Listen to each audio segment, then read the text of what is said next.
Kevin, welcome to the show. How you doing today, man? It's Tiki and Tierney. Thanks for having me. It's very unexpected. It was one of those things where when I heard the news, when it first broke and they said, there's a body found in Paisley Park, I was like, boy, is Prince going to be mad that someone let this happen in Paisley Park. Now, did Wow. did anyone know that he was in danger of passing away? I know he'd been sick, and I know he performed despite some of the illnesses that he's had. But is this shocking, or is this something that kind of felt like could happen? Well, I will tell you this, Tiki, and Tiki will understand this, that he performed despite being in immense pain because of his hip and ankle injuries. He had hip replacement. He still performed and got out there and tried to move around. And, everybody thought the cane that he would carry was just for show, but it was because he was in pain. And because of that, he, like so many Americans in this country, struggled with pain medication. It's something you see with professional athletes too, especially. And so I think that was one of the issues, and I think that's something you see that will come out once we hear this initial toxicology report. Yeah. I'm not saying that's what killed him, but Yep. I do know that that's something that he struggled with. And he canceled concerts recently, and for him to cancel concerts, he has to be really, really sick or really, really hurting. He did have walking pneumonia, but he would still perform with stuff like that. It's the hip that I know often bothered him, and and really restricted his movement. And he was anything but stationary on the stage, so it makes a lot of sense. And, Yeah. Kevin, you forged a great relationship with Prince years ago, great access that he granted you. How'd you guys strike up a good rapport? It's interesting. I snuck into a party, in a sense, that he had after the NAACP Image Awards, and snuck into that. I snuck in. They let me in, and my wife and I were kind of like in awe, like, how in the heck did we get here? Turn around and looking, because he would have these parties after some of the award shows, and then while he was in L.A., he would always have parties and dinners, and that's how we struck up this friendship. He gave me amazing access, and sometimes you have to stop and look back at, like, why are you successful? And one of the reasons I was successful and have been successful is because of the access he granted me. He allowed me to go places and shoot things and do things that were unbelievable, and I appreciated that. But also, he gave me the opportunity to come over and just sit down and have dinner, or go over at night and listen to ideas about what he was thinking or where he wanted to go and do. And he was an amazing man who loved to bring together very different groups of people to talk about what was going on in the world. Kevin, when you say things, when you put it, lay it out like that, it makes me think about what makes people great, and Yes. whether it's an athlete or entertainer or whatever it may be.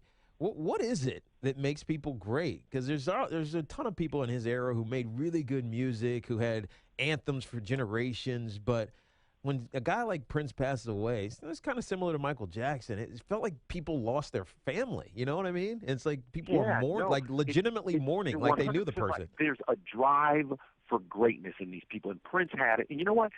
If you want to relate it to sports, I think of Michael Jordan and the Breakfast Club he had, where they would work out in the morning with his trainer, and they'd get in a full workout, and then he'd go to practice, and then stay after and shoot. And it was that, like, you're the best in the league, dog. You're at the top of the game. But he had that uncommon drive, and Prince had a drive to always understand and know what was going on, but also to keep pushing the boundaries of music. And when he would have these little intimate settings and would play stuff and have these little concerts and parties, you would see what a virtuoso musician he was. And he would bend between whether it's Latino music, whether it was jazz, whether it was rock, whether it was R&B. He would play anything. There might be a night where he's just like, I'm going to do James Brown. And then there might be another night where he's like, I'm going to do all jazz. And you were like, whoa, he moved in and out of these genres so easy, and he always wanted to get better. Was he a fan of rap? I mean, give us some influences. We usually hear people referencing Prince. He loved all good and great music. So you might go over to his house and you see Joni Mitchell in one corner. You might see, a great rock guitarist in another corner, and you might see an athlete there. He loved celebrating, and he knew that, he pushed the envelope with his music. And honestly, you've been there when you've been around someone and you know they are at the top of their field, they're a genius, and you walk away and you say, I got work to do. I clearly don't work hard enough. Yeah, you can keep working. We're still not catching them, but it's a nice concept to embrace. Kevin Frazier, co-host Entertainment Tonight with us here on Tiki and Tierney, CBS Sports Radio. Now, Kevin, we all know your sports background. You're a big sports guy. You made a pretty smooth and pretty seamless transition to what you do now, and you're very good at it. And we know that Prince had a real affinity for Minnesota. Never really went Hollywood. Stayed in Minnesota. Was he a T-Wolves fan? Like, did you ever see Garnett? He was a huge T-Wolves fan. He knew Kevin Garnett well. And, Kevin had such a great relationship with Jimmy Jam, and they are now married to sisters.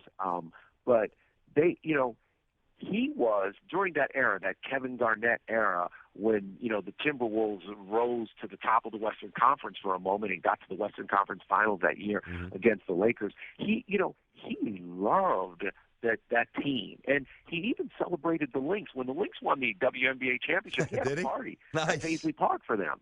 And so he loved basketball. And there's nothing cooler than when Prince would come to a game. There are times where lots of celebrities come to games and the players are like, oh, yeah, there's so-and-so, and they give him a nod. With Prince, people stopped. Yeah. They stopped. They wanted to walk over and touch him and shake his hand. It was like, oh, my God, Prince is here. Yeah. Do you see who that is? Of course, that's Prince. He went to a Golden State game a couple of weeks ago. People stopped. They were like, yo, there's Prince. Prince just walking. Like, the game stopped and people started cheering for Prince.